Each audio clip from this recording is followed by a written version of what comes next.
todos. Perfecto. Como ustedes saben, la charla no tiene interrupciones. Una vez terminada la misma exposición, iniciamos las preguntas y respuestas por parte de cada uno de nosotros. Bienvenido, José Andrés. Hola, ¿qué tal con todos? Qué gusto, buenas noches. Les voy a compartir y ahí me comentan si es que ya estamos viendo. Sí, ahí le pongo presentación. Está compartido, pero no se ve la pantalla. Ahí sí. Ahí sí, ya. Perfecto. Muy bien, bueno, muchas gracias por la presentación.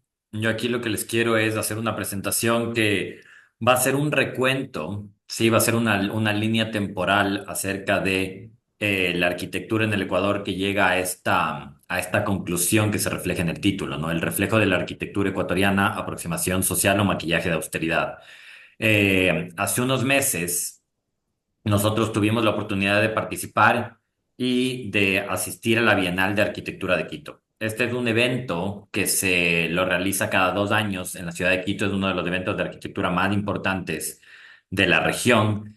Y en este evento existe una vitrina para la arquitectura ecuatoriana hacia Latinoamérica y hacia el mundo. Este es un evento que es masivo, sí, está destinado a todas las personas, estudiantes, arquitectos e interesados en la profesión dentro de la ciudad y dentro de la región, especialmente latinoamericanos, y tiene participación de más de 20 países cada uno de los años en los que se lo realiza. Este evento es una vitrina también de exposición de la arquitectura ecuatoriana hacia el mundo. Y esta manera nos permite tener un balance, nos permite poder llegar a conclusiones de cómo estamos siendo representados en nuestro país y hacia el exterior. Y esta representación ha cambiado y ha variado mucho durante estos últimos 40 años. Sí, la primera Bienal se la celebra en 1978 en la ciudad de Quito, es una de las primeras bienales latinoamericanas y del mundo.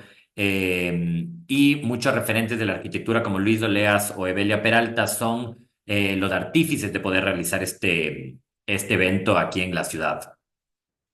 En ese mismo año, sí, 2 años después, justo entre la primera Bienal de Quito y 1980, se publica en el Museo de Arte Moderno de Nueva York un libro y una exhibición llamada Latin America in Construction Architecture, 1955 y 1980. Este es uno de los libros, o es el libro más importante de arquitectura, de recopilación y antología arquitectónica que ha tenido Latinoamérica en su historia. Es un libro que tuvo un impacto y que en realidad a partir de los años 80 permitió a los profesionales latinoamericanos a poder exportar y a poder trabajar en distintas latitudes. En este libro únicamente se hace una mención a la arquitectura ecuatoriana, no se mencionan sus obras, simplemente se menciona en un párrafo la participación de Milton Barragán como el arquitecto artífice de Ciespal. Todos los países de Latinoamérica, desde Cuba hasta Argentina, tienen un capítulo específico y el Ecuador en este caso no figura. ¿Sí? Coincide que en 1978 empieza la Bienal y coincide en esta exhibición como la más importante arquitectura latinoamericana, y desde ese momento se empiezan a hacer mayores esfuerzos por poder reflejar en el exterior la arquitectura y la profesión como se está trabajando en el país.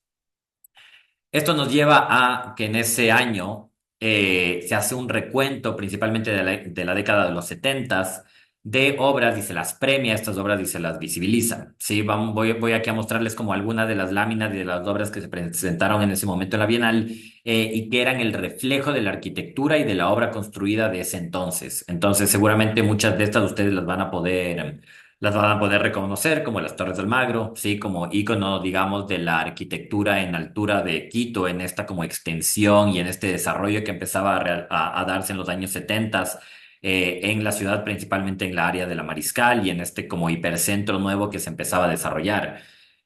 También vemos aquí el Colegio Mejía, el Colegio Juan Montalvo, perdón, realizado por Jaime Dávalos y Rodolfo Rendón. Sí, también como una de las obras como principales dentro de la década de los 70. Tenemos el Hotel Colón, sí, de su época, que fue uno de los objetos arquitectónicos principales en el desarrollo de la patria, como un reflejo de el desarrollo del país a partir del boom petrolero y cómo toda esa economía empezaba a dinamizarse y empezaba a invertirse en infraestructura de este tipo.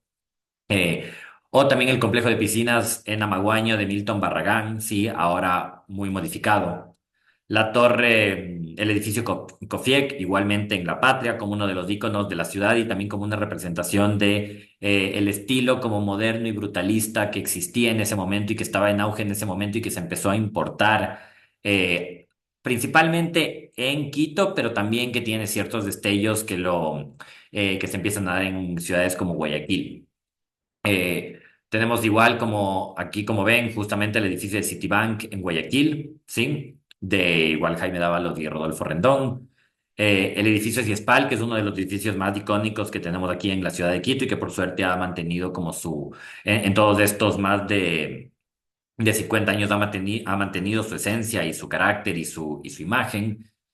Y esto nos lleva a pensar que así empezamos nosotros como colectivo profesional, como arquitectos, como colegio de arquitectos de la provincia de Pichincha y como país a reflejar nuestra arquitectura en el exterior, tal vez de una manera tardía, y es por eso que, regresando a la exposición del Museo de Arte Moderno de Nueva York, aún no aparecíamos en este lugar, pero empezaron a hacerse los primeros esfuerzos para poder crear o para poder crear una identidad de arquitectura ecuatoriana, obviamente principalmente quiteña, pero ecuatoriana. Ahora, en el año 2024 se celebra la última Bienal. Esto sucede hace 3 años, hace 3 meses, perdón. Y en esta Bienal se ve una separación completa respecto de lo que vimos como los primeros referentes de arquitectura premiada y publicada en el Ecuador y lo que ahora está sucediendo, ¿sí? Empieza a existir una aproximación arquitectónica que tiene que ver más justamente con una arquitectura mínima o austera que puede o no ser justificada a partir de una aproximación social, pero que parecería que tiene más tintes de un maquillaje de austeridad que se nos presenta por la región a la cual nosotros representamos.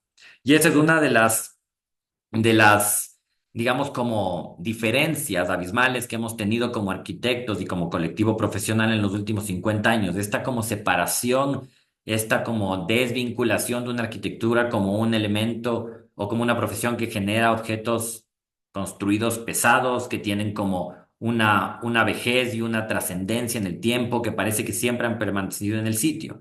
Y esto que les voy a presentar son unas imágenes justamente de la arquitectura que ahora es premiada aquí en el Ecuador y la que nos representa en el exterior. No valorando si es que una arquitectura es mejor que la otra, simplemente poniendo a colación el hecho de que hay como muchas diferencias y que esas diferencias se deben a ciertas variables que les voy a comentar a continuación. Esta es una capilla que fue premiada como arquitectura mínima, que está ubicada en la provincia de Imbabura. Este es un espacio comercial residencial en la ciudad de Quevedo, sí, hecho por una firma de arquitectos que se llaman Natura Futura, que son justamente de la provincia de Los Ríos. Esta es una arquitectura flotante que igualmente fue premiada como vivienda unifamiliar en la provincia de Los Ríos. La del fondo en la fotografía no es realizada por los arquitectos, sino la de acá, más allá de que tienen una arquitectura como muy similar, aquí, como se ve aquí en la fotografía adjunta.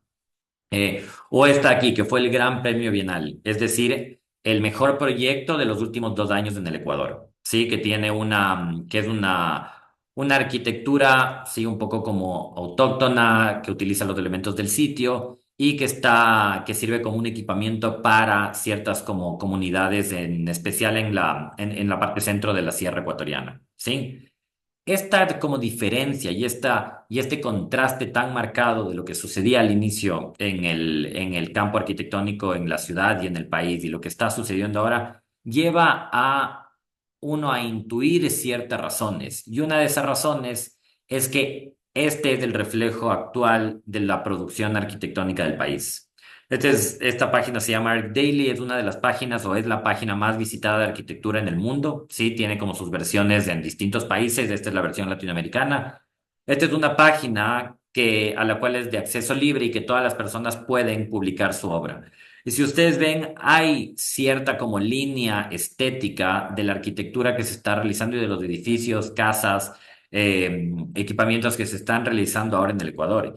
Y esta imagen se vuelve repetitiva en toda la arquitectura nueva que se está produciendo, ¿sí? Esto lo que nos permite a nosotros pensar es que tal vez existe cierto direccionamiento que se empieza a dar a partir de cómo nosotros estamos distribuyendo, publicando y comunicando nuestras obras y que uno tiene que empezar a parecerse a esto para que pueda ser reconocido tanto dentro como fuera del país. Porque tal vez no sería y no podría, y por eso en esta presentación voy yendo un poco como para adelante y para atrás, pero no sería tal vez como tan adecuado para una región en desarrollo, tercermundista, que las personas vean en sus publicaciones edificios como estos. Sí, edificios que ya tienen cierto peso, cierto carácter, que se ven modernos, sino que uno espera en el exterior empezar a ver arquitecturas que tienen que ver más con temas de hacer mucho con poco o de tener cierto tipo de materiales.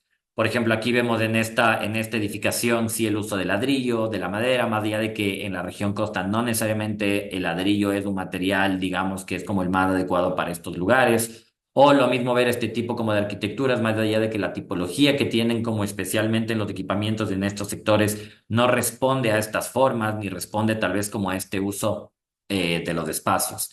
Entonces, lo que vemos es que este discurso, ¿sí? Y esta aproximación de la imagen de lo que tiene que ser la arquitectura en el Ecuador se ha ido reforzando a partir del 2000 al 2024. Es decir, desde la Bienal del año 2000, y vamos a ver esa progresión estética de lo que se está construyendo y de lo que se está presentando, pero a partir del año 2000 hay dos variables aquí en el país. La primera es obviamente una crisis económica muy marcada que empieza como a afectar también a la producción arquitectónica y la otra es la facilidad de distribución de imágenes y de información a partir del desarrollo de las redes sociales, del Internet y de plataformas de distribución como pueden ser...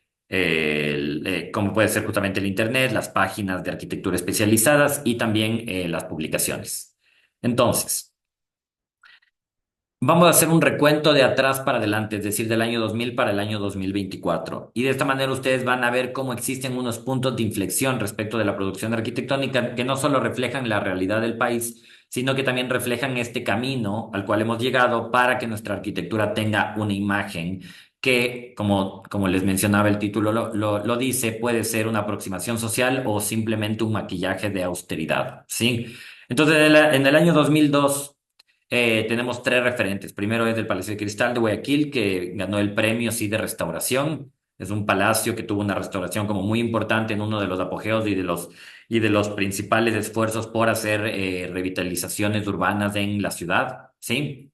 La casa Yepurúa de Khan del Guayasamín, una casa que tiene como tintes, digamos, de materialidad un poco más relacionada con el lugar, pero que a la final como que empieza a trabajar arquitecturas que tal vez tienen que ver más con con inversiones para personas de una situación económica específica. O también arquitecturas que tienen una relación con la industria, ¿sí? Se empieza a utilizar mucho como el tema del material, del vidrio, así como la ferretería Castillo Hermanos de Arquitectura X.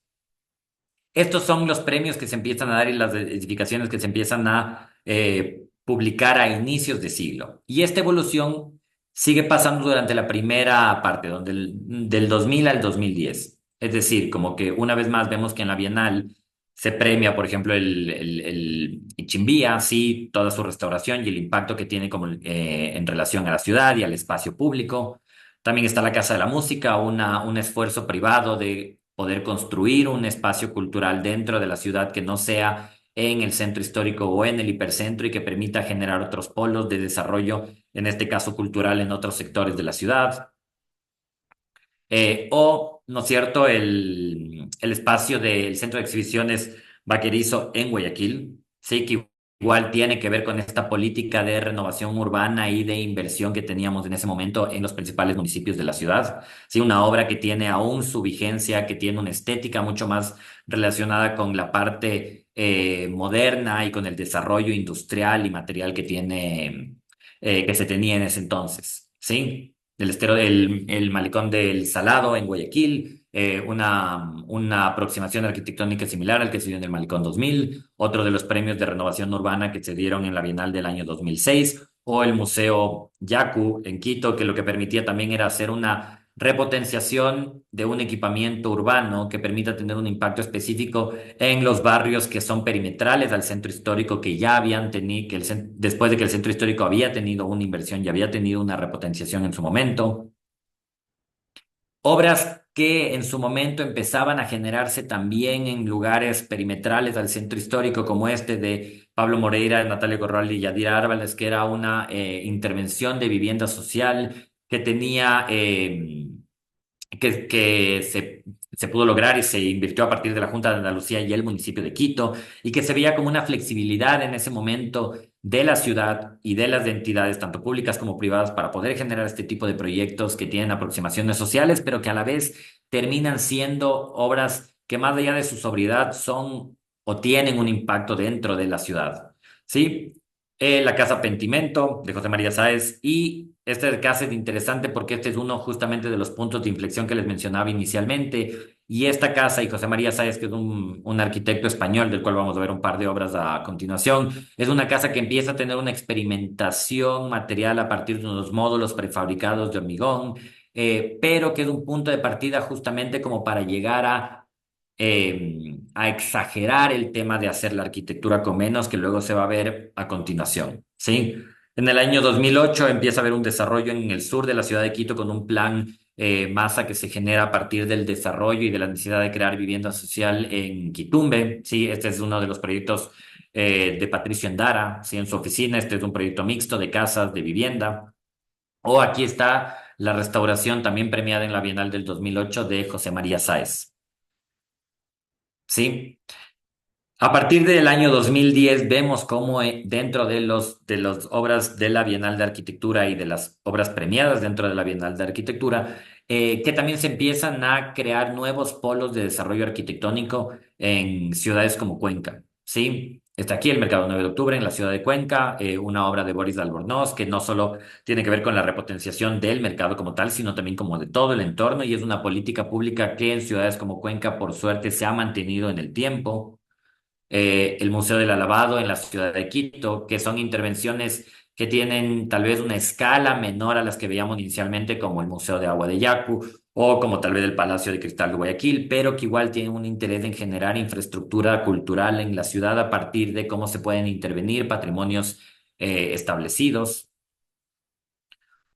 Igual en el año 2002, y mientras vamos avanzando, vemos cómo la ciudad de Cuenca también empieza como a tener un mayor protagonismo. Este es del aulario de la Universidad de Cuenca de Durán de Hermida, que tiene unas características igual materiales y un carácter un poco más moderno, ¿sí? O el edificio E398 de Kenny Espinosa, ¿sí? En la ciudad de Loja, que empieza a trabajar temas de modulación de materiales prefabricados y que también empieza a dar de una manera tardía pero adecuada tal vez, empieza también a generar como este tipo de arquitecturas en otros sitios que tal vez no tienen como una atención tan grande como tal vez la tiene Quito o la tiene Guayaquil, ¿sí?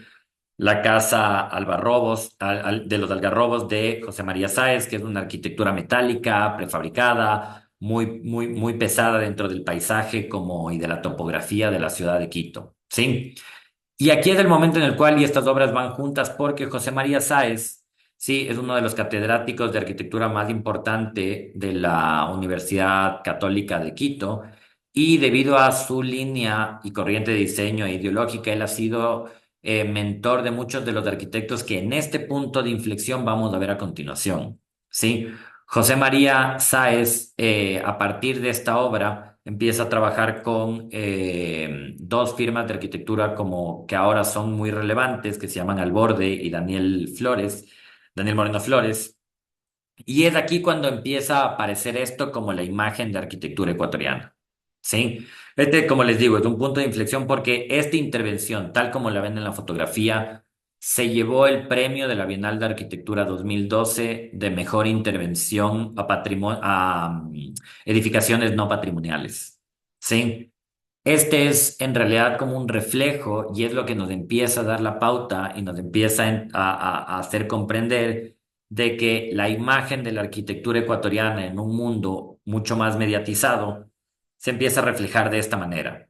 Intervenciones mínimas, casi que con materiales reciclados, que pueden ser como muy austeras, porque todo el reflejo de lo anterior, es decir, de esto, no logró tener como el impacto internacional que se buscaba, sino que cuando se empieza a hacer este tipo como de aproximaciones en la arquitectura, es cuando en realidad se empieza a mediatizar lo que se está haciendo en el país.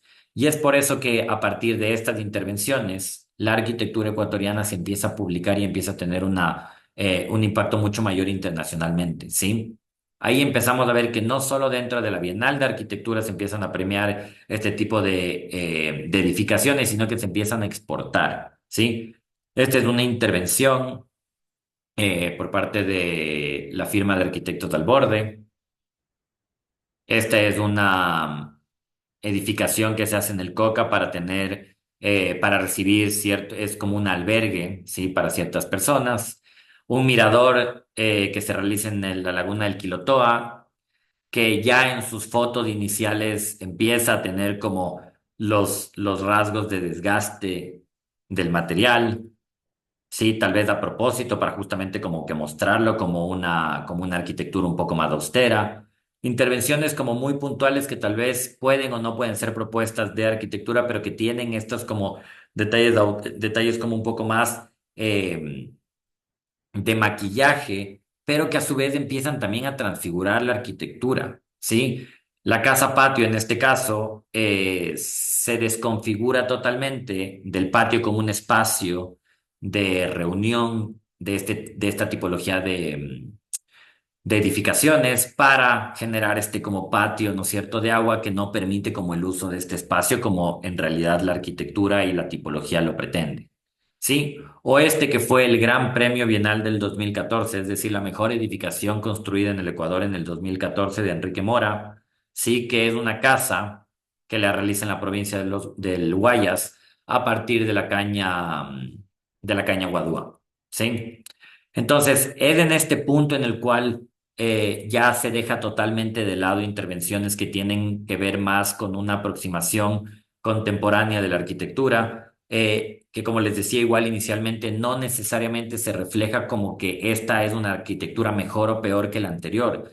Simplemente es una arquitectura que está influida mucho más por los medios y que debido a que este del contenido que en países europeos o en Estados Unidos es lo que las personas intentan reflejar e importar hacia sus países como nuevas experiencias arquitectónicas, deja de lado todo lo anterior, deja de lado todo ese movimiento moderno de inicios de finales de la década de los 70 o inicios de la década de los 80.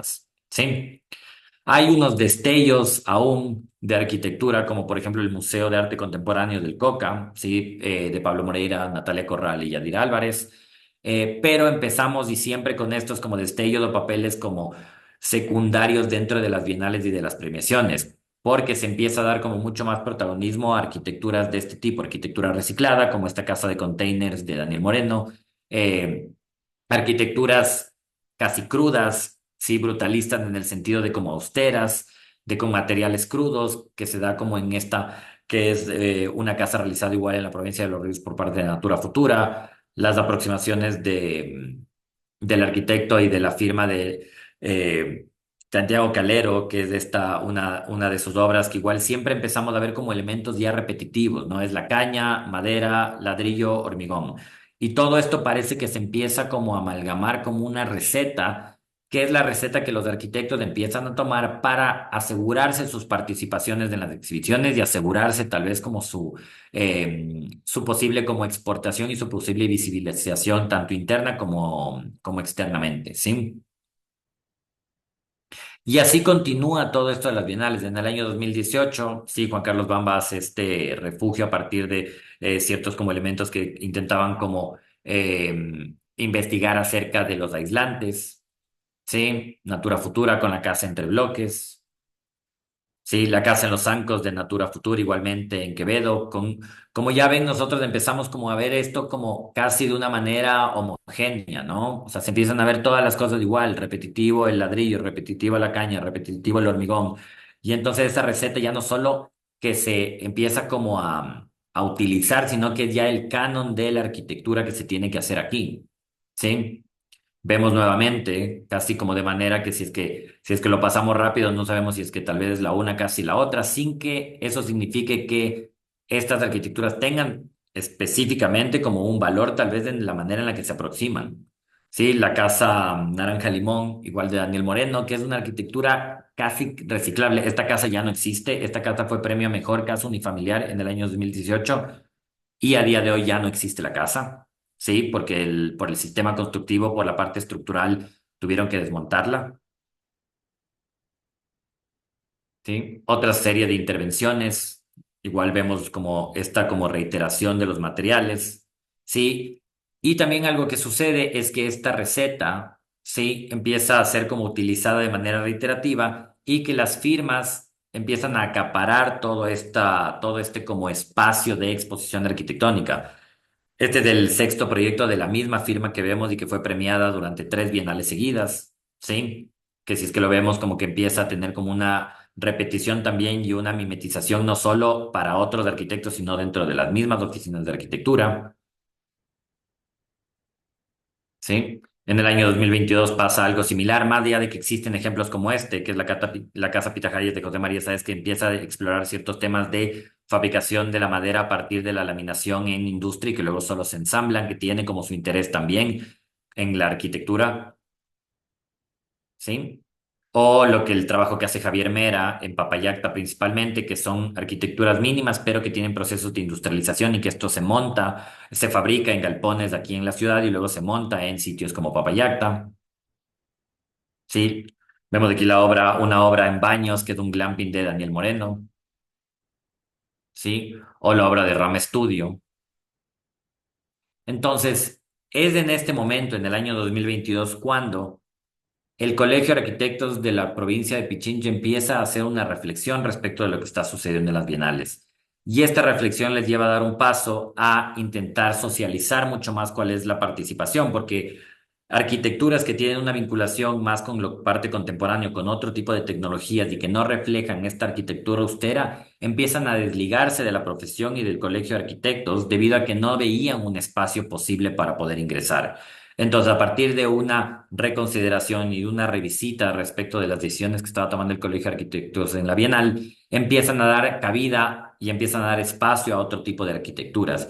Y ese otro tipo de arquitecturas se empieza también a publicar y se empieza también a premiar. Esta es la extensión del Colegio Don Bosco aquí en la ciudad de Quito, hecha por Blur Studio, que son unos arquitectos menores de 30 años que realizan aproximaciones que tal vez no son y que no responden a este como discurso que se ha elaborado durante todos estos últimos 20 años, estos últimos 10 años respecto de lo que tiene que ser la arquitectura aquí y que son reconocidos. El comedor del colegio, igual Don Bosco, por parte de Blur Studio, que son propuestas que mantienen tal vez el hecho de usar la madera y usar este tipo de materiales, pero de una manera más industrializada, de una manera que pueda permanecer en el tiempo, de una forma en la cual como que pueda ser más flexible. Sí, lo mismo pasa con Diez Müller, que es uno de los estudios más importantes de arquitectura ahora en el país y que empiezan a generar como este tipo de arquitecturas, arquitecturas que tienen que ver también con la parte digamos, tradicional del material, el uso del hormigón, el uso del tapial, el uso de ciertas como vegetaciones del sitio, pero que no responden a este como a lo que hablábamos inicialmente, a este discurso de imagen y discurso de lo que se estaba intentando generar. O lo mismo pasa con infraestructuras que tienen un impacto mucho mayor y que se adaptan de igual manera a la topografía y que tienen un peso dentro de los sitios como los galpones y el polideportivo Epsilon que está realizado por Julián Pazmiño, perdón, en la ciudad de Quito. Entonces, todo esto de aquí, y por eso vamos a como que dar una vuelta, ¿no es cierto? Y la presentación está hecha como para ir de atrás para adelante y viceversa. Y es porque todo esto que vemos es una línea temporal que si es que no les empezábamos tal vez como esta presentación a explicar del año 1978 al 2022, en realidad parecería que esta presentación podría, a partir de este sitio, ir de atrás para adelante. ¿Sí? Y no porque esta arquitectura no tenga validez, simplemente porque la parte y el desarrollo industrial, constructivo, tanto del país como del resto como de regiones y del mundo a partir de la globalización, parecería que en realidad viene como en el otro sentido, ¿sí? Ahora estamos viendo como la presentación a la inversa y parece que este tipo como de arquitecturas, sí, podrían ser como iniciales a un país tal vez que está un poco desconectado, a un país que tal vez está un poco como alejado de ciertas tecnologías, pero que igual tiene sus aproximaciones adecuadas y tiene su valor. Pero el momento que rápidamente, ¿no es cierto?, como que vemos este recuento como posterior y terminamos justamente como en el año 2002, que es cuando empezamos con la arquitectura. Si vemos aquí hay como una atención como muy puntual a este tipo como de objetos arquitectónicos austeros, y mientras vamos atrás en el tiempo, empiezan como a volver a aparecer este tipo de infraestructuras. También eso es un reflejo de lo que está pasando como país, porque la arquitectura es uno de los principales campos en los cuales el país y la economía y el desarrollo se empiezan a reflejar. La falta de inversión privada y pública, la falta de interés en las ciudades y en las composiciones y en las estructuras de infraestructuras urbanas que tienen las ciudades, la falta de interés en el equipamiento urbano como uno de los polos de desarrollo de las principales ciudades y también de las ciudades más pequeñas de los pueblos. ¿Sí? Y todo el hecho de como tener un interés de poder rehabilitar el centro, de intervenir el centro histórico en el caso de Quito, de repotenciarlo, de hacer vivienda para que las personas puedan volver al centro histórico y vivir, de hacer infraestructura cultural para las personas y para una ciudad que tiene cada día más habitantes, o que lo mismo pasa en Guayaquil, ¿sí? Entonces volvemos como a este sitio y vemos que tal vez también dentro de las bienales y de la arquitectura se está viendo este como reflejo de la falta de interés de tanto en los entes públicos o privados de poder encontrar y de poder hacer como arquitecturas que, si bien sí pueden reflejar esto, también tengan el impacto que este tipo de aproximaciones o este tipo de infraestructuras y de objetos arquitectónicos podría tener. ¿Sí? Entonces, volviendo al punto de partida, vemos cómo es en realidad este discurso, sí, arquitectónico, el que nos está haciendo que empecemos a fijarnos únicamente y que seamos como tal vez únicamente el reflejo, que nuestra arquitectura sea este reflejo, sí, que es un reflejo adecuado y necesario, pero que también nos está guiando como arquitectos a cumplir recetas y parámetros para poder ser reconocidos y que esta arquitectura, que tiene que ser construida, premiada y reconocida, no deje tampoco que nosotros como profesionales empecemos a tener también interés y exigir que la identidad ecuatoriana no solamente se da desde esa aproximación, sino que también tiene una aproximación que va años atrás, ¿sí?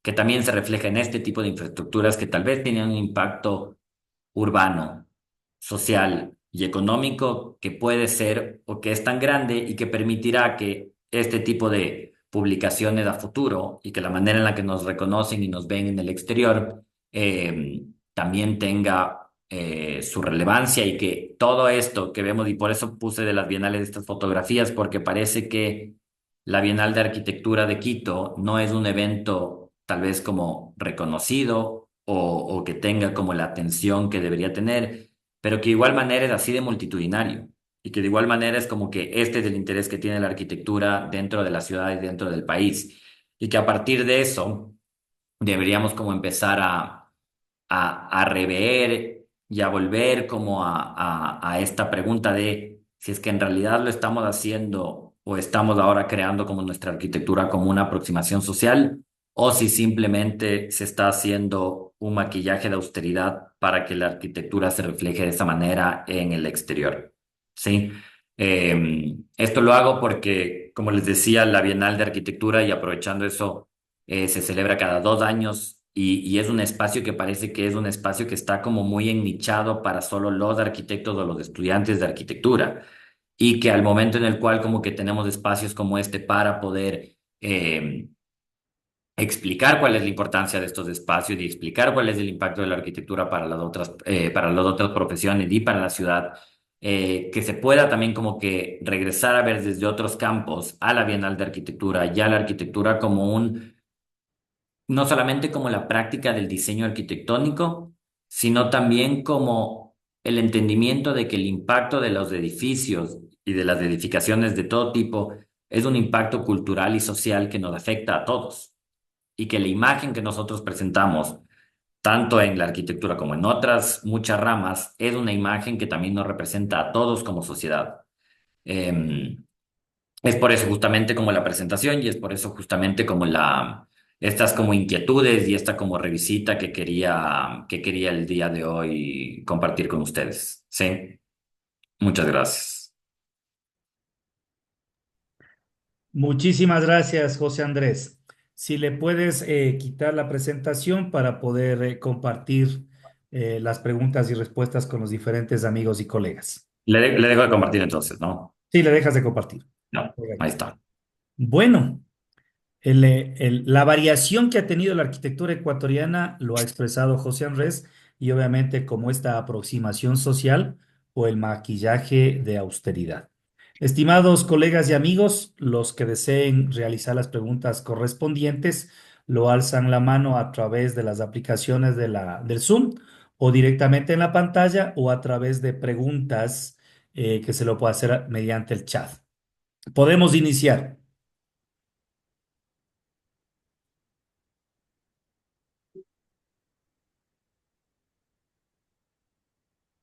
Estamos muy tímidos, creo, en esta noche del 14 de Sí, febrero. sí. No, claro, también era una fecha complicada, así que Así es. Luis Eduardo Carrión, por favor.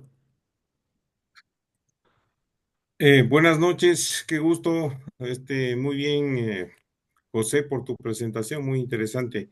muchas gracias. Quería hacerte una pregunta. ¿Cómo es el tema de la Bienal de Cuenca y la de Quito? ¿Cuál es la diferencia entre las dos? Porque A la de ver, Cuenca también es una Bienal que es muy promocionada, ¿no? Gracias. sí, a ver, te comento. Lo que pasa es que la Bienal de Quito es específicamente una Bienal de arquitectura, ¿sí? La Bienal de Quito está compuesta y está creada por el Colegio de Arquitectos de Pichincha, ¿sí? Como te mencionaba, empezó en el año 1978. Y la Bienal lo que hace es premiar a distintas categorías de la obra construida de los últimos 4 años, ¿sí? Entonces ahí se premia casas unifamiliares, casas multifamiliares, equipamientos y publicaciones que tienen relación directa y exclusiva con la arquitectura. Por otro lado, la Bienal de Cuenca es una bienal de arte y cultura.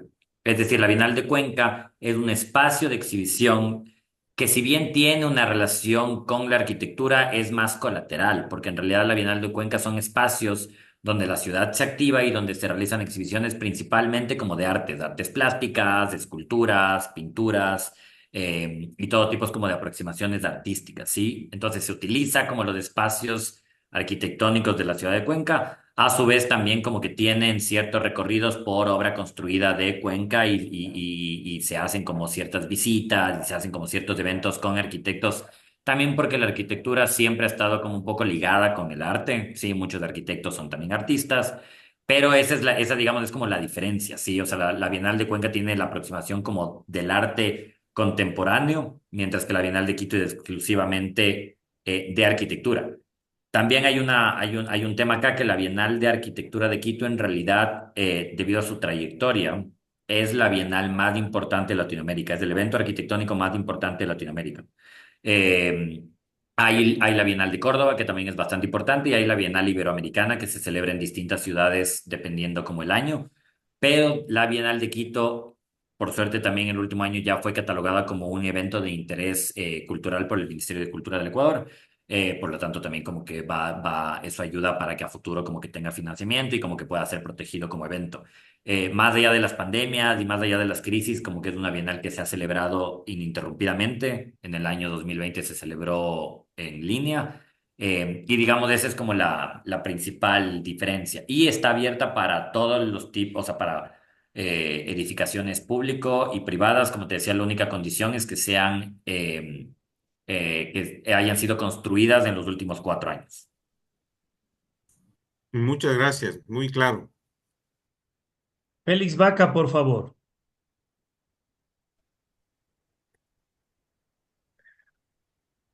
Buenas noches, muchas gracias, José, por la exposición, muy interesante. Yo ya he participado algunas veces, ¿no? Bueno, pues aquí nosotros no somos arquitectos, ¿no? Y no sé qué podemos opinar al respecto. Me parece interesante mucho, sobre todo por el hecho de que se trata de rescatar valores vernáculos, ¿no? En cuestión de materiales. ¿Qué puedo yo opinar al respecto, no? Sino el hecho de que he sido profesor de facultades de arquitectura por más de 20 años, ¿no? En la Universidad Católica, en la Central y en la UDLA, y sobre todo la cátedra preferida mía, que era la asesoría de los proyectos, ¿no? Entonces, que desgraciadamente sobre esto yo no puedo opinar, ¿no? Me declaro ignorante sobre esto, pero de todas maneras ya quiero comentar algo, ¿no? De mi experiencia que he tenido en cátedras de arquitectura, que ha sido para mí una experiencia extraordinaria, el tema de las asesorías, sobre todo para que las estructuras sean factibles de construcción y sobre todo que sean sismo resistentes y que se preparen para las diferentes amenazas y riesgos a los que están sujetos, ¿no? Yo lo único que quisiera comentar en todo esto es que desgraciadamente las carreras de arquitectura, bueno, nosotros estamos sujetos a amenazas muy importantes, sobre todo porque nosotros estamos cerca del cinturón de fuego del Pacífico, que es una fuente de subducción de sismos muy importantes, y también que nosotros estamos ubicados en una falla que va desde Guayaquil a Venezuela, que ha sido la que más daño ha producido en la sierra, y realmente en nuestro país ha sido esta falla la que más terremotos ha producido, además de que hay asentamientos. Quito mismo, por ejemplo, tiene 8 tipos de amenazas diferentes, ¿no? Volcánicas, de asentamientos, etcétera. Entonces, aquí lo que yo único que puedo comentar es que a mí la arquitectura ha parecido muy interesante porque y disculpe que no de tiempo, como nadie más está hablando, entonces yo creo que voy a conversar un poco antes de que Patricio me diga que ya no. Por si acaso, si hay unas dos preguntas en el chat, Félix. Bueno, entonces es interesante, ¿no? La arquitectura a mí me encanta porque los Wambras, los alumnos, me han comentado cosas, ¿no? Hasta incluso ha habido alumnos que me han llorado, alumnos que me han abrazado, algunos que me han... y así, ¿no? Entonces, en todo esto del procesamiento, el tema me parece a mí que, a diferencia, por ejemplo, de la arquitectura en Chile, donde un estudiante de arquitectura comparte hasta el tercer año de ingeniería con los estudiantes de ingeniería, mientras que lamentablemente en los últimos años la arquitectura se ha divorciado por completo de la seguridad. Yo tengo entendido que de todas las facultades de arquitectura, los pensos académicos han eliminado todo lo que es, digamos, la asistencia técnica en cuanto a seguridad, ¿no? Y el tema, por ejemplo, de la rescate de cuestiones vernáculas como el adobe, el tapial, la chamba y tantas cosas, ¿no? Que han sido también parte de nuestro ancestro, ¿no? Entonces, eso nomás es lo que yo quería comentar, ¿no? Que respeto la arquitectura, y yo veía, por ejemplo, un caso, ¿no? Había un estudiante que yo le estaba asesorando el proyecto, y entonces él tenía unas piscinas y un elemento deportivo, ¿no? Y tenía luces de 25 metros de luz. Le digo, pero 25 metros de luz te salen unas columnas inmensas y eso es antieconómico, ¿no? Textualmente el estudiante me respondió, eso de la economía no importa, ¿no? Entonces, estos son los comentarios cortos para no alargarme más, y, y muchas gracias y felicitaciones, ¿no? Por el tema de la Gracias, arquitectura. Félix. Sé que la Bienal es muy notable. José María Sangre ha sido mi compañero, mi gran amigo en la Universidad Católica, me he relacionado mucho con esos arquitectos muy importantes. Hemos tenido talleres, conversaciones, etcétera. Y bueno, eso es todo. Felicitaciones, muchas Gracias. gracias. Muchas gracias, Félix. Solo para comentarte una cosa y que es interesante en relación a lo que decías al inicio, y era, por ejemplo, para participar en la Bienal como una obra, digamos, a ser seleccionada y potencialmente premiada, no es necesario ni siquiera que la obra esté aprobada por el Colegio de Arquitectos. No es necesario ni siquiera que esté como certificada estructuralmente. Entonces eso también dice mucho no solo de lo que comentabas de que esto pasa en la academia, sino que también pasa dentro de los entes digamos como de los entes profesionales y de los cuerpos profesionales. Entonces, claro, también por ese lado se empieza a ver como estas arquitecturas, ¿no? Que si bien rescatan, como tú mencionabas, lo vernacular, tal vez como que se divorcian totalmente de estas como aproximaciones que tienen que ver con la seguridad, con la ingeniería, con la estructura, con todos estos temas. Y por eso también como que hemos visto este como desfase, ¿no? De ver como infraestructuras como mucho más grandes, o tal vez como más pesadas estructuralmente y todo, y empezar como a ver estas arquitecturas más livianas, que sí tienen una relación, como les mencionaba, como también con la tradición constructiva y también con la parte económica, ¿sí? Porque no solamente esta aproximación social o maquillaje de autoridad que le llamo tiene que ver con una moda, sino también con la parte económica, también se refleja la crisis tal vez como en la que el país, digamos, ha estado entre idas y venidas durante mucho tiempo y también como es este reflejo, ¿sí? Pero justo eso como te quería comentar, sí que no es ni siquiera, o sea que para participar ni siquiera tienes que estar como, no necesitas ni un cálculo estructural, ¿no? Solo necesitas tal vez como unas buenas fotos. Tal vez ahí hay la respuesta de por qué esa casa se la desarmó en la Sí, y presentación.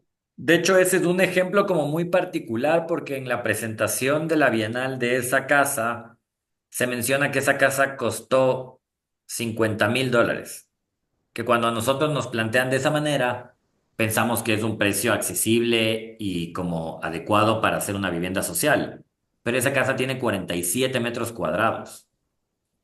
Entonces, en ese sentido, empieza a ver como estas como incongruencias respecto de lo que en realidad es como arquitectura social o una aproximación social, y en realidad si la búsqueda es como estética por como comunicar algo a partir de materiales, más que en realidad como una respuesta económica a problemáticas de la falta de vivienda y todos estos temas relacionados. Perfecto. Marcelo Albán, desde Riobamba, te pregunta, excelente exposición. ¿Cómo califican las estructuras arquitectónicas ganadoras de premios? Ya, muchas gracias con la pregunta, Marcelo. A ver, la Bienal está estructurada por la directiva de la Bienal, que es una directiva que se elige como parte también de la elección de las entidades del Colegio de Arquitectos, y lo que se hace es un comité académico de la Bienal. Este comité académico está compuesto por profesionales tanto de instituciones académicas, o sea, de universidades, como profesionales independientes. Y lo que hacen ellos es, de manera totalmente independiente y desvinculada, llaman a jurados extranjeros y nacionales en cada una de las categorías que se premian, es decir, vivienda unifamiliar, multifamiliar, vivienda mínima, equipamientos y publicaciones, dependiendo de la especialidad justamente de estos arquitectos como extranjeros o nacionales que tengan, que no pueden tener vinculación con el Colegio de Arquitectos y que tampoco pueden participar con sus obras dentro de las categorías. Entonces hay un jurado el cual como se presentan láminas, ya que no se puede visitar las obras, todas las obras, se presentan láminas de fotografías y de planos, y hay un jurado que realiza una revisión durante 2 meses de las propuestas que se hacen, sí, es decir, de las láminas de las edificaciones, y este jurado da veredictos de manera, ¿Ah? digamos, como de manera anónima inicialmente, ¿sí? Este jurado solo se anuncia una vez que ya se realiza la Bienal, que es una semana completa, durante una semana en noviembre cada 2 años, y ahí se anuncia cuál fue el jurado y cuál fue el ganador respectivo como en una ceremonia. Pero entonces sí, como en la arquitectura, digamos, ventajosamente o no, las decisiones son subjetivas, porque al momento en el cual estamos evaluando objetos arquitectónicos que tienen un valor estético, la estética, por así decirla, no tiene como una sola respuesta o una sola verdad. Entonces, depende de las decisiones que tomen como estos jurados, y estos jurados van cambiando cada bienal. Byron Sabando desde Portoviejo, tengo entendido. Buenas noches. Al igual que en otros segmentos de la realidad nacional, existen limitaciones económicas que en forma general interfieren en el desarrollo de la arquitectura. La arquitectura como arte se encuentra con una desventaja frente a una arquitectura utilitaria, limitada, reducida a lo que significa el presupuesto. ¿Cómo enfrentar esto? Muchas gracias por tu conferencia. Muchas gracias por la pregunta, Byron. Eh, a ver, justo en la presentación vimos ejemplos de lo que mencionas, ¿no? Sí hay una estadística preocupante, sí, en una ciudad supuestamente un poco desarrollada como Quito, y es que un poco más del 70% de las edificaciones aquí son informales. Y el hecho de que sean edificaciones informales tiene una relación casi directa también con la parte que tú mencionas, la parte económica y de cómo se financian esos proyectos. Al momento en el cual como que uno tal vez económicamente no necesariamente tiene como los recursos para poder aprobar y realizar un proceso como según la normativa, entonces empiezan a aparecer las arquitecturas informales. Esto tiene que ver justamente con con esa parte que tú mencionas de como la arquitectura más limitada y reducida por el presupuesto. Ahora, justamente uno de los ejemplos, y que me parece que que es tal vez el ejemplo más adecuado, es el que les mencionaba y les mostraba de esta oficina de arquitectura en Quevedo. O bueno, ellos construyen mucho en Quevedo, en Babahoyo, principalmente como en Los Ríos, sí, que se llaman Natura Futura. Ellos son unos arquitectos que de una manera como con unos recursos muy limitados y con unos materiales tal vez como también escasos, sí, hacen una arquitectura bastante correcta para el medio. Entonces ellos ven dentro de como las limitaciones que tal vez tiene una firma de arquitectura de hacer edificios o casas en Babahoyo, ven la oportunidad a través de eso, ¿sí? Y ven lo que tú mencionas aquí como un poco la parte un poco más artística, ¿sí? De la obra. Mientras que en cambio hay otros casos que vemos en la ciudad como edificios gigantes con presupuestos ilimitados que tal vez no tienen como un impacto tan positivo dentro de la ciudad y de la vida de las personas que los habitan, ¿sí? Entonces a mí me parece que ahí viene como el vínculo creativo también que puede tener como el arquitecto, ¿no? Y es también como que ver las oportunidades en como las limitaciones económicas que tenemos, en las limitaciones normativas que tenemos, y empezar a partir de eso como a trabajar un poco más con los diseños, ¿sí? Yo como les decía en la presentación, no tengo como una posición marcada respecto de pensar de que si es que la arquitectura que mostramos que se empieza como a poner de moda en los últimos años, que es como más austera, yo pienso que esa también es una arquitectura, como les decía, adecuada, ¿sí? Que tiene otro tipo de recursos. Pero el rato que, como en la casa que les mostraba, es una arquitectura que simplemente quiere parecer austera, pero que no le faltan los recursos, sino que empieza como a utilizarlo como una excusa para ser publicada y empieza a maquillar su parte estética, es cuando empiezan a ver como estas incongruencias, ¿sí? Entonces, yo creo que es eso, es de enfrentar como, por suerte para los arquitectos, aunque ahora hay muchos, sí, y hay, digamos, como un superávit de profesionales para las obras que están, pero el Ecuador sigue siendo como un espacio en desarrollo, que para una profesión que necesita construir es un ecosistema de cierta manera como adecuado. Y entonces es por esto que arquitectos jóvenes y no tan jóvenes tienen las posibilidades de, a partir de las limitaciones, de lo que tú mencionas como de tal vez una arquitectura utilitaria, limitada económicamente, de igual encontrar como oportunidades para poder realizar edificaciones que dentro de todo como que aporten social, cultural y urbanamente a a las ciudades bueno, y al ecosistema construido. Sí. Gracias, José Andrés. Sandino también desde Portoviejo. Patricio, buenas noches, gracias. Buenas noches a ¿Qué tal todos. cosas? José, realmente muy buena la presentación. Te comento que yo respeto mucho la profesión de los arquitectos. He trabajado con algunos de ellos, aunque personalmente soy ingeniero estructural, civil. Bueno, realmente se veían, digamos, se veía arquitectura interesante, ¿no? Espacios libres, transparencias, algo agradable realmente. Eh, en mi parte yo quería más bien un poco tocar el tema que tocó el ingeniero Vaca. hace poco, el año pasado específicamente, no sé si puedo compartir pantalla, Patricio. Sí, se hizo un curso en la ciudad de Puerto Viejo. Bueno, fue virtual, ¿no? Y estuvo abierto para profesores de universidad también. No sé si pueden ver ahí la pantalla. Ahorita, ahí está, sí. El curso se llamaba Introducción a la Arquitectura Sismo Resistente en Ecuador.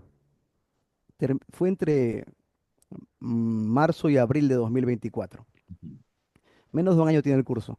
Y lo dictaba la profesora Teresa Guevara, que es arquitecta y que tiene maestría y doctorado en la Universidad de Berkeley. Y ella nos hacía razonar que tal como a ningún arquitecto se le ocurriría hacer tal vez losas planas, cubiertas planas en una zona, perdón, fría donde cae nieve, o, o asimismo una vivienda tipo montaña, ¿no? Junto a la costa, tampoco se debería dejar de lado la construcción en zona sísmica, ¿no? O sea, diferenciarla en zona sísmica con zona de baja sismicidad. Recordemos que eh, ahí está justamente el reto del arquitecto, ¿no? La capacidad de pensar y de hacer obras, como se decía, ¿no? Útiles, ¿no? Pero que sean estéticamente agradables también, ¿no? Porque en realidad lo útil de hecho no riñe con lo agradable, más bien es, ahí se ve el esfuerzo, ¿no? Y la habilidad, la creatividad del arquitecto.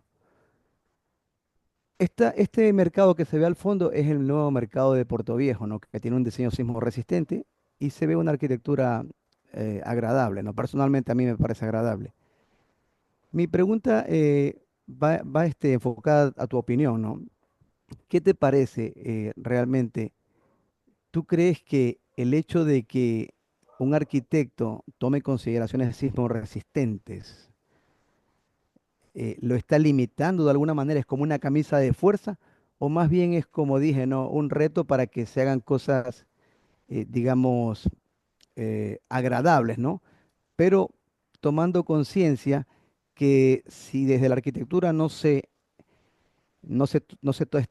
toman ciertas, digamos, directrices en sismoresistencia, ahí sí están poniendo una camisa de fuerza al ingeniero estructural.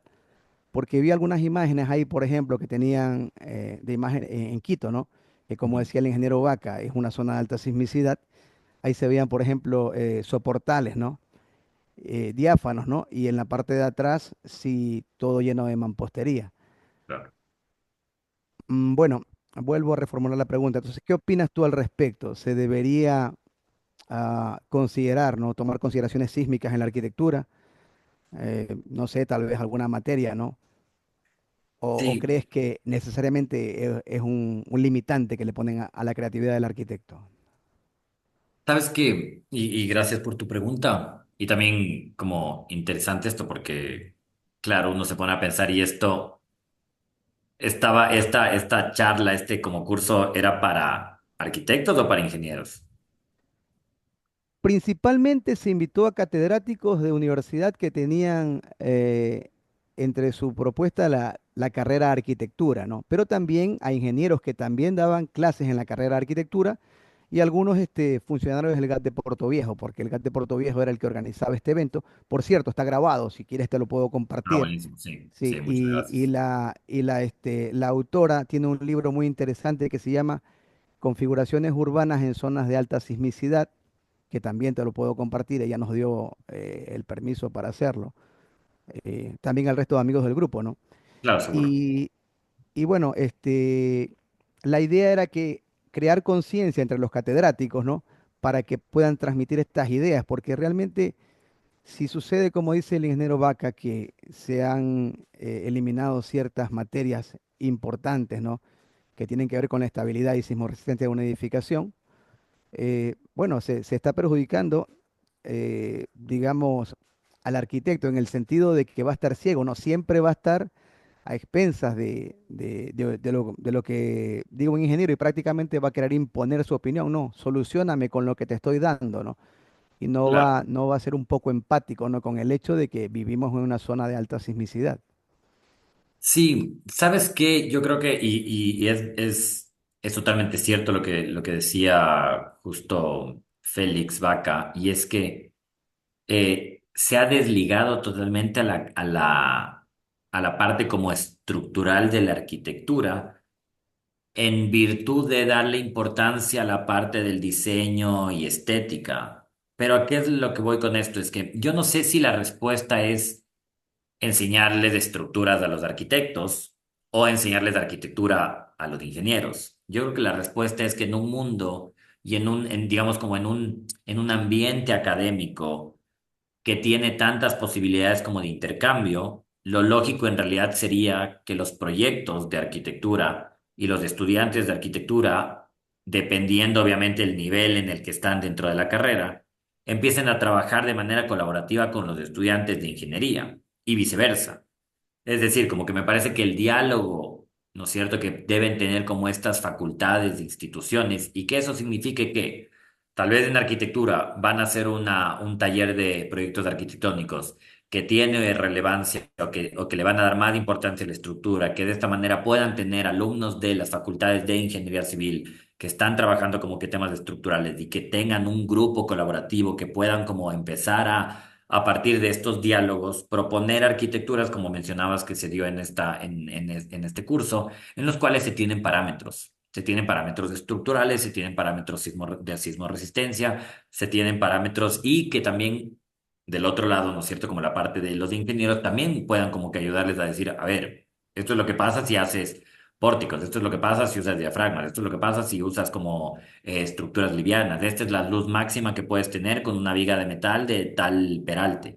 Entonces, el error que pasa, y yo te digo en mi, digamos, experiencia dentro de la Universidad San Francisco, es que las estructuras en la universidad se las enseñan haciéndoles a los alumnos aprenderse fórmulas de momentums y torques y ese tipo como de ecuaciones, cuando en realidad lo que se le debería enseñar a los arquitectos es decir, ok, tú estás en este lugar en este lugar que tiene condiciones sísmicas. Estos son los sistemas tal vez más adecuados para hacer este tipo de edificio. Es decir, como que el pórtico es una estructura que es adecuada, los diafragmas son una estructura adecuada, la estructura de madera es una estructura como tal vez que es un poco más flexible y como que más adecuada para este sitio. Y que tengamos como arquitectos nociones. Es decir, que yo sepa que si voy a aplicar este sistema o si voy a usar una viga tipo I en una luz de 10 metros, el peralte de esta viga tiene que ser tanto y la sección de la columna tiene que ser tanto. Tal vez no, yo no la tengo que calcular, pero si yo le entrego a un ingeniero un diseño que tiene ciertos parámetros que hemos ido como que se han ido, digamos que formando y madurando en la educación arquitectónica, luego en la parte profesional es mucho más fácil como colaborar entre profesiones, porque lo que pasa es que en la universidad somos todos parte de grupos independientes y que no están comunicados, pero luego en la parte profesional obligatoriamente yo tengo que hablar todos los días con ingenieros eléctricos, sanitarios, estructurales y con burócratas. Entonces, si es que en la parte profesional yo no tengo esas como indicios de que así va a ser la profesión, luego sales y estás totalmente desprotegido. Y a veces uno lo que tiene es que se encuentra con profesionales que no tuvieron como esa formación y que salen y que, claro, no van a entregar y no van a diseñar a partir de ciertos parámetros. Yo a mis estudiantes siempre les intento decir como que de inicio, antes de diseñar uno tiene que ponerse como una serie de reglas o parámetros súper claros. Porque cuando uno tiene como que digamos como que el marco en el cual trabaja como muy, muy estricto, luego es mucho más fácil liberarse. Si yo sé las cosas que no puedo modificar porque sé que tengo un tipo de topografía, un tipo de contexto, es una área sísmica que tiene este clima, que son estos los materiales con los que puedo trabajar, dentro de esos parámetros, yo puedo ser mucho más libre y creativo como arquitecto. Pero si es que queremos ser como de inicialmente priorizar la parte estética o artística, cuando sabemos que la arquitectura como fin último tiene la construcción de los objetos arquitectónicos de las edificaciones, luego lo que va a pasar es que el proceso va a tener muchas trabas. Entonces, en este caso, ¿no es cierto? Que, del que tú mencionabas del mercado de Puerto Viejo, ¿no es cierto? Esa estructura de ahí, con esos elementos livianos, que permiten una ventilación adecuada, con ese tipo de techos que tal vez para el clima como que es adecuado, que tienen ventilaciones cruzadas y que como que sirven de esa manera, o que son como espacios más flexibles y por eso tal vez se usa el metal para poder tener una flexibilidad, tener luces más amplias, porque es un equipamiento público. Esas cosas son como las adecuadas para como empezar a diseñar. Caso contrario, es un proceso que se vuelve como muy trabado. Entonces, es un poco lo que en estos años de academia, digamos, he un poco como detectado, que en realidad lo que debería haber, y no solo entre la ingeniería y la arquitectura, sino entre muchas carreras que también tienen una relación. O sea, si es que yo estoy diseñando dentro de la universidad una galería de arte, pues estaría bien hablar con los estudiantes de arte, como para entender cómo se tiene que iluminar un cuadro, cómo tiene que estar exhibida una escultura, o si te piden hacer un hospital, hablar tal vez con la gente que tiene ahí y tener como espacios colaborativos que lastimosamente en la academia aún son como mínimos o casi inexistentes. ¿Sí? Correcto, pero mira, justamente de lo que tú acabas de mencionar, cuando quieres iluminar algún tipo de escultura y estudias cuál es la mejor manera de hacerlo, ¿no? Para, digamos, hacerlo más atractivo a las personas que pasan por el lugar, ¿no? Asimismo, recuerda en la naturaleza tú mismo ves, ¿no? Ves cierta lógica, ¿no? Un árbol es más grueso su tronco y obviamente las ramas son de menor sección y no deja de tener belleza, ¿no? Claro. Y realmente, eh, por ejemplo, me pongo a pensar en una estructura que vi ahí, ¿no? Que tenía la planta diáfana, la planta baja, y arriba era como un cajón, ¿no? Muy Ujú, sí. bonita realmente, ¿no? Pero ahí, si tú le acoplas toda la mampostería, le estás induciendo un piso débil, ¿no? Y la estructura no es sismo resistente. Pero si tú mantienes esa misma estructura y desacoplas la mampostería, ya no tienes un piso débil. Entonces, son cosas que es importante que sepamos tanto arquitectos como ingenieros, ¿no? Y realmente pensaba también cuando estaban hablando que hay lugares donde la gente ha entendido esto. Por ejemplo, en Chile, los arquitectos entienden que deben hacer edificaciones sismo resistentes. Inclusive ingresé al Google Earth, ¿no? Y estaba viendo algunos edificios en Santiago. Otro lugar que también me llega a la mente por un amigo que tenemos acá en Manabí, en Puerto Viejo específicamente, que es de Grecia, y allá también hay muchos terremotos.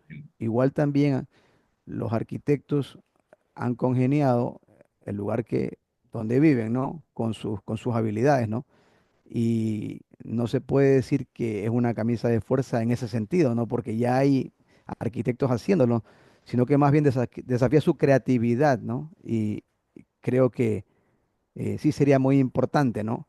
Que académicos como tu persona puedan transmitir esto a- en la misma universidad para que se ponga un poquito más de énfasis en la carrera de arquitectura al hecho de que la lógica, como dije, ¿no? Nos indica que debemos hacer estructuras, digamos, que sin perder su belleza, tengan una lógica sismo resistente, como te decía, no hay árboles que son troncocónicos, no, no es lo contrario.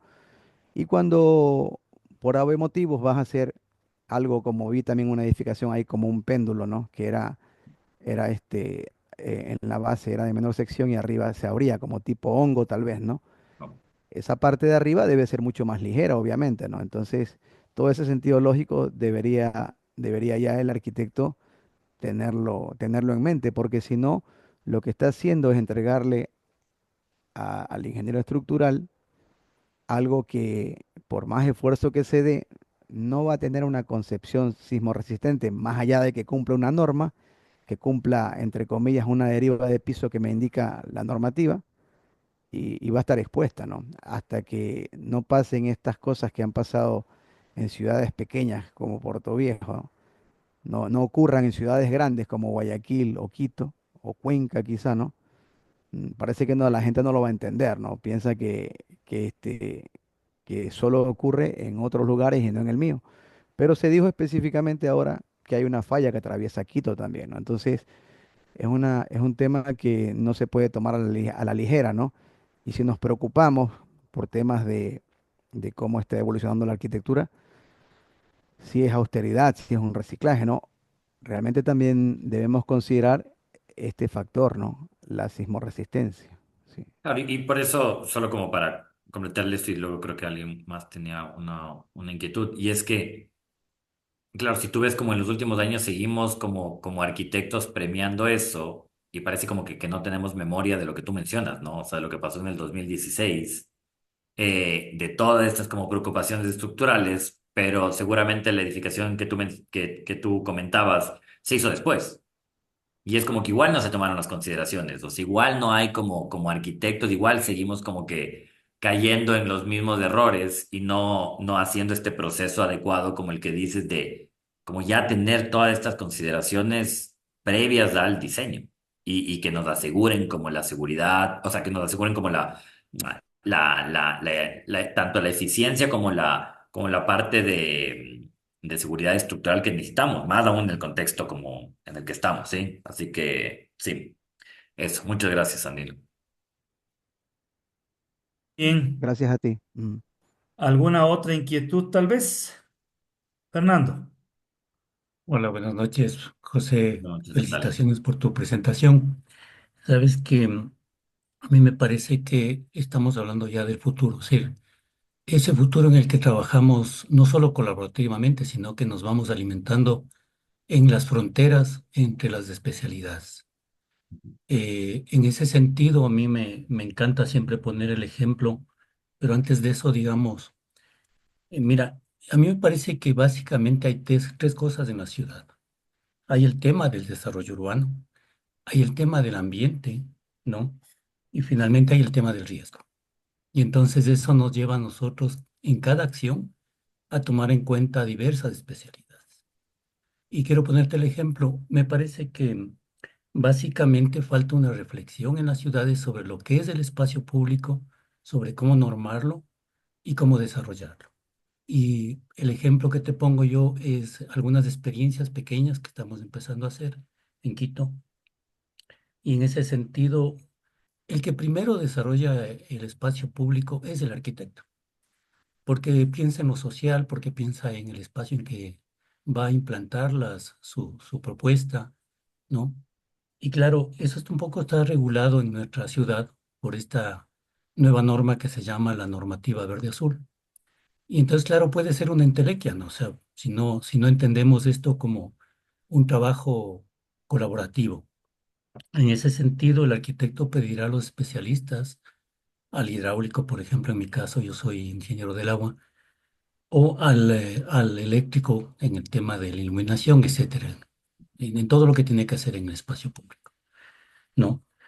Pero básicamente vamos aprendiendo unos de otros porque ponte, cuando hicimos el Parque Tortuga y desarrollamos unos pequeños pondajes, pequeños elementos de retención de agua lluvia, el que nos aterrizó fue el biólogo y nos aterrizó a toditos. O sea, nos dijo, mira, este árbol, si tú le mojas, se muere. Si quieres mover este otro árbol, eso cuesta $20,000. Y cosas así, o sea, que van mucho más allá, digamos, de lo académico y que finalmente nos van a aterrizar en trabajos mucho más completos, integrados, integrales. Eso es lo que quería comentarte. A mí me parece que este diálogo no solo pasa por el tema normativo sísmico, sino más bien, básicamente, cuando cambias de escala, se hace mucho más urgente el conversar y el trabajar juntos. Eso, Sí, gracias, José. gracias, Fernando. Sí, no, totalmente de acuerdo. Y claro, es justo lo que mencionas, ¿no? A veces uno, igual, a pesar de que podamos colaborar entre ingenieros y arquitectos, también luego empiezan a ver estos otros agentes que parecen como sorpresivos, pero que es eso, es lo que dice. O sea, un biólogo te puede decir algo, Ahora, en un último proyecto, contratamos un servicio de ambiente porque teníamos que ver si es que cierta especie de pájaros estaba como que por ahí y entonces de esa manera como que las alturas tenían que cambiar de la edificación o temas también de ambientales, ¿sí? De una parte como más técnica, materiales. Hay proyectos como museos y esto que tienen sociólogos, antropólogos. O sea, hay como un tema de colaboración ahí que justo y que se tiene que potenciar más aún aprovechando como las herramientas digitales y la facilidad que tenemos ahora como de eso, ¿sí? Y eso debería como trabajarse mucho más en las entidades, en las instituciones educativas, como para que esto pueda en realidad ya reflejarse en la profesión y en los perfiles profesionales. Sí, muchas gracias. Muy bien. Tania Rodríguez. Hola José, buenas noches. Bueno, yo no soy arquitecta ni ingeniera, yo soy comunicadora. Gracias por la exposición y porque también nos hace dar luces a muchas cosas que a veces lo pensamos que es muy fácil hacerlo, solicitarlo a las autoridades, a los arquitectos, a los ingenieros y a veces no es tan sencillo. Pero tú, tú como arquitecto, o sea, qué propondrías que los entes los que organizan las bienales deban tomar en cuenta para hacer el llamado a las diferentes convocatorias, dependiendo también de los contextos en que se vayan viviendo los pueblos, como por ejemplo una migración, un cambio climático, unas recesiones económicas, pandemias, etcétera. O sea, ¿cuáles serían las condiciones que deberían o cómo se deberían hacer los llamados o las convocatorias, tomando en cuenta todos los aspectos que son cambiantes en las sociedades? Gracias. Gracias. Hay algo que pasa en la Bienal de España que gira alrededor de ciudades que depende, es itinerante, entonces depende del año van a las ciudades, y es que la Bienal tiene una temática. Es decir, por ejemplo, España tuvo posterior a la crisis del 2008, la crisis económica mundial del 2008, tuvo una fuerte migración de los pueblos hacia las ciudades en búsqueda de oportunidades de trabajo y eso creó un fenómeno que se llama la España vacía. Es decir, los pueblos quedaron totalmente como desiertos, y eso hizo que las edificaciones estén abandonadas, que los comercios como que no se desarrollen, que existan ciertas infraestructuras que el gobierno invirtió a inicios del siglo XXI, donde España tuvo un boom económico bastante importante.